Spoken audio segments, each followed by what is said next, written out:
Pessoal, esse é o nosso primeiro História em Imagem em apenas 5 minutos. Como eu tinha prometido, nosso primeiro tema vai ser a independência do Brasil, a partir de um quadro bem conhecido do Pedro Américo, que é esse daqui, que vocês já viram com certeza em livros didáticos, exercícios e coisas desse tipo.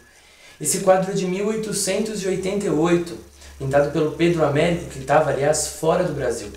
É uma encomenda da família real brasileira do Segundo Reinado, para compor o acervo do Museu do Ipiranga.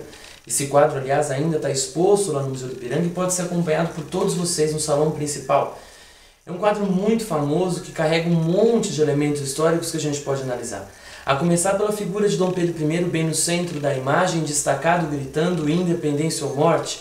Outros componentes da elite luso-brasileira no meio, em volta os integrantes do exército português, do exército real português aqui no Brasil, que nesse momento teriam deixado de ser portugueses para serem brasileiros. A independência do Brasil é marcada por diversos temas extremamente complicados e que a gente vai tentar falar aqui agora. Primeiro sobre o quadro.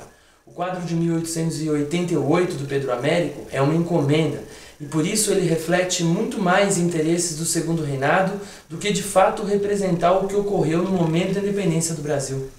A independência do Brasil é datada de 7 de setembro de 1822. Na realidade, essa data, o 7 de setembro, nunca ocorreu. Essa data foi escolhida a fim de comemoração. Efetivamente, a história do Brasil não tem uma data para marcar sua independência, assim como a história da maior parte dos países do mundo. As independências não caem da árvore, elas são construídas por diversos tipos de processos que demoram algum tempo. No caso do Brasil, o contexto e a necessidade era a seguinte: a família real portuguesa esteve aqui de 1808 até 1821.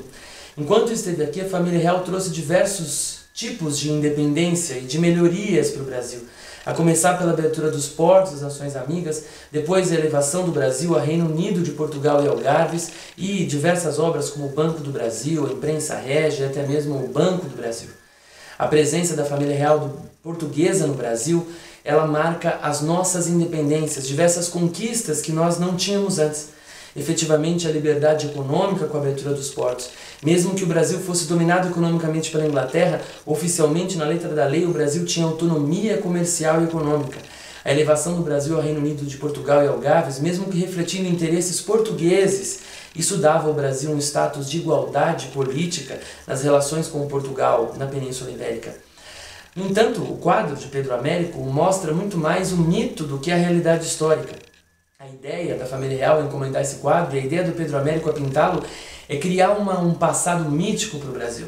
A ideia de uma fundação, de um discurso de fundação que transforma Dom Pedro I num líder da independência que teria jurado a sua vida em troca dela. Infelizmente, essa realidade nunca ocorreu. A independência do Brasil, ela é um fruto muito maior de interesses da elite. Efetivamente não houve participação popular, o povo não se envolve e não responde à independência. A palavra de ordem da independência do Brasil é manutenção. Quando a família real portuguesa foi obrigada a voltar para Portugal por conta da Revolução Liberal do Porto, chegando lá encontraram as constituintes, as cortes de Lisboa. A ideia era escrever uma constituição para o Reino de Portugal, mudar as leis e efetivamente na prática transformar o Brasil de novo numa colônia. O Brasil perderia os portos abertos, o Brasil perderia o status de Reino Unido, o Brasil perderia a autonomia política e econômica que tinha conquistado com a presença da família real portuguesa aqui. A ideia, portanto, de toda a reação brasileira é a ideia da manutenção, manter tudo aquilo que a família real tinha nos dado. O ícone dessa independência será Dom Pedro I, não muito por uma questão de índole heróica pessoal, mas por um projeto de Estado. A elite que transforma o Brasil independente pretendia fazer uma independência que tivesse como palavra de ordem a manutenção. O objetivo maior era a manutenção do território e a manutenção da escravidão, mas efetivamente a ideia, na prática, era fazer com que a independência do Brasil mudasse a menor quantidade possível de coisas. O Brasil deveria continuar sendo o mais parecido possível com o que era na época que era colônia. Tanto que o Brasil era monarquia, enquanto o Reino de Portugal continuava sendo uma monarquia, agora na palavra de império. O Brasil era governado por portugueses na mão de Dom João VI, pai de Dom Pedro I. Agora, o Brasil continuava sendo governado por um português da família real de Bragança também, Dom Pedro I, o primeiro imperador do Brasil. Você, se tiver que guardar uma coisa sobre a independência do Brasil, guarde a palavra manutenção. Guarde a ideia de que toda a elite luso-brasileira esperava evitar que o Brasil e a América Portuguesa repetissem o que tinha acontecido na América Espanhola, se quebrando em diversos e pequenos territórios em pequenas repúblicas. Portanto, a palavra de ordem era manutenção. A manutenção da estrutura social e política. O Brasil não se revolucionou. Diferente do que a nossa memória tende a acreditar e buscar, acreditando que as independências sejam fruto de revoluções populares, de movimentos de um monte de pessoas, não houve isso no Brasil. A independência do Brasil é silenciosa, feita por um movimento elitista e que tenta manter tudo como era antes, o máximo que fosse possível.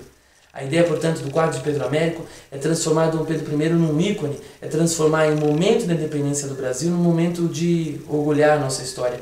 No entanto, efetivamente, a independência pretendia manter as relações sociais e políticas. A independência pretendia manter o território e, principalmente, a nossa escravidão. É a reação para manter aquilo que a família real tinha nos dado. Tenho duas indicações para vocês. Primeiro, um livro simples, de rápida leitura, mas que contém diversas informações de documentos importantes. Lilia Schwartz Spaca, da Companhia das Letras, Dom João Carioca, um livro em história em quadrinhos. Uma leitura um pouco mais elaborada, mais direcionada a alunos de ensino médio e vestibulando, História Concisa do Brasil, do Boris Fausto. É um resumo de um livro maior dele, o História do Brasil, mas que para você, aluno de ensino médio, aluno de ensino fundamental, é uma leitura já bastante interessante. É isso. Conto para que na próxima semana você me indique um tema para que a gente possa discutir aqui.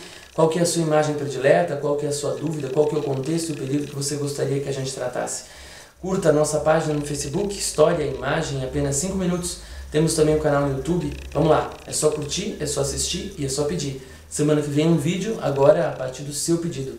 Boa semana, bons estudos e até mais.